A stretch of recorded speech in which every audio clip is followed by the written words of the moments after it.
কার্টুনের নাম গামছা আর মগির হাঁস। গ্রামে একটি ছোট্ট বাড়ি, যেখানে বাস করে মগি নামের এক মেয়ে আর তার দুষ্টু হাঁস।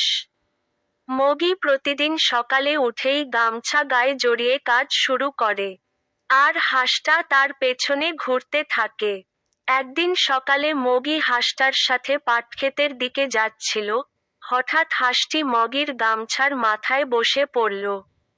মগি বলে, এই হাঁস, তুই তো আমার গামছা উপহারে পেয়েছিস, আর এখন তুই কিনা বসে আছিস। হাঁসটি মজা করে গলায় হেসে বলে, কিন্তু আমি তো একটা খোঁচা খেয়ে বসেছি, মেম সাহেব।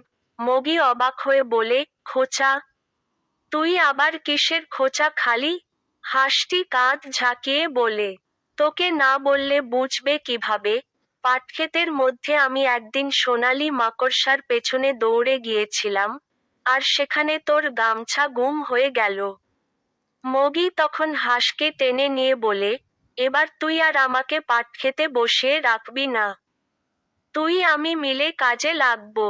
তাদের হাসি আর গল্পে ভরে উঠল পুরো পাটক্ষেত, আর গ্রামবাসীরা মজা পেল।